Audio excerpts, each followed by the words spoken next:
आदब आरो गुन गोनां सोलोंथाइनि मावथांखिजों चिरां जिल्ला बिजनी दखरा एबसुनि बानजायनायाव बलांगुरि दालाय एबसु आरो बनजार दालाय एबसुनि सिङाव थानाय गासै फरायसाफोरखौ लानानै बलांगुरि गोजौ फरायसालियाव गोसो थुलुंगाखांहोनानै जिउ दानायनि सुबुरुन होनाय हाबाफारि लानाय जायो। बे हाबाफारियावनो बाहागो लानो हायो मिरु एबसुनि मानगोनां नेहाथारि रंगिना बरगयारि, लोगो सोलोंथाइ नेहाथारि रमिय बसुमतारी, चिरां जिल्ला एबसुनि सोलोंथाइ नेहाथारि थेबासन ब्रह्म, बिजनी दखरा एबसुनि सोलोंथाइ नेहाथारि सोरांसार दैमारि, बलांगुरि दालाय एबसुनि आफादगिरि गंगा मुसाहारि, बनजार दालाय एबसुनि आफादगिरि सोमखोर दैमारि आरो गुबुन गुबुन बिबानाव थानाय बिबानगिरिफोर बे समाव बाहागो लानानै मोगथां बर'नि सोंथियाव मिरु एबसुनि लोगो सोलोंथाइ नेहाथारि बिथाङा मा बुंथियो मिथिना लानि फै। दिनै बिजनी दखरानि सिङाव थानाय बलांगुरि आरो बनजार बे मोननै इउनिटजों ज' नांनानै दुलाराय बर' फरायसा मिरु आफादनिफ्राय दैथायहरनाय जिखिनि बिथोन बेखौ नोजोर होनानै दुलाराय बर' फरायसा आफादनि मिशन स्किल आरो क्वालिटी इडुकेशननि जि थांखि मोनसे दङ बै थांखिखौ मोगथाङाव लाबोनो थाखाय बै इउनिट मोननैया बिजनी दखरानि सिङाव थानाय बलांगुरि आरो बनजार इउनिटआ दिनैनि बे मिशन क्वालिटी स्किल जि हाबाफारि बेखौ लादों आरो लोगोसे बे हाबाफारिजोंनो सरजाबनानै फरायसाफोरनि सायाव जितु केरियार काउन्सिल बेखौ लानाय जादों आरो बिथांमोनखौ मटिभेशन खालामनो बे हाबाफारिखौ खेबसेयैनो ज' खालामना लानाय जादों आरो बिथांमोना जिउआव मा जानो नागिरदों बिथांमोननि केरियार चइसआ मा बेफोर गासैबो थांखिखौ लानानै दिनै बे हाबाफारिखौ दैदेनदों आरो जों दुलाराय बर' फरायसा आफादनिफ्राय लोगोसे चिरां जिल्ला दुलाराय बर' फरायसा आफादनि मानगोनां सोलोंथाइ नेहाथारि बिथाङाबो दङ आरो जों फैनानै जोबोर गोजोननाय मोनदों बे हाबाफारिखौ आरो फैबाय थानाय समाव जाहाथे बिथांमोन फरायसाफोरा जाहाथे गावबा गावनि जिउ दानायाव गावबा गावनि लामा चुज खालामनायाव गावखौ माबोरै दैदेनलांनांगौ बेयाव जाहाथे बिथांमोना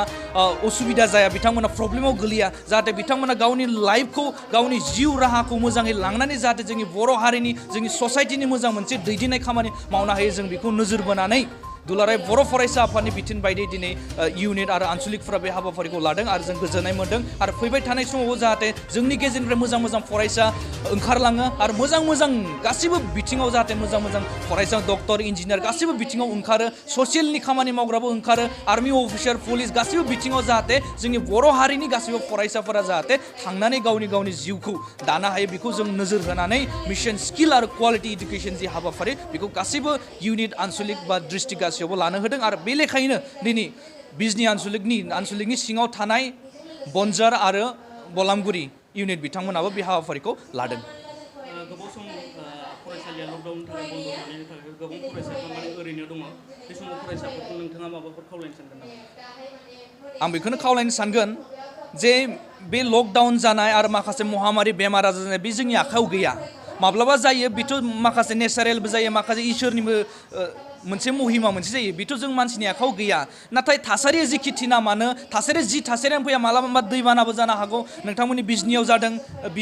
दैबाना नाथाय बे दैबानाखौ जों मानसिया बानायनाय नङा नाथाय जों मानसिया फरायनांगोन गावनि जिउखौ लांनो नांगोन जिहेतु बे गासैबो जि थासारियानो फैया मानो जिखि असुबिदायानो फैया मानो गावखौ जिहेतु दैदेनलांनांगोन जों बेहाय जोंहा जिहेतु फरायसाफोरा जिहेतु फरायनायनि खामानि आरो भबिष्यताव जाहाथे गावखौ मोजां सासे सुबुं हिसाबै दानो हायो बिनि थाखाय बिथांमोना जिखि थासारि फैया मानो बिथांमोननि दायित्वआ बिथांमोननि डिउटिया जिहेतु फरायनाय मोनसे गोजोनथाव खौरां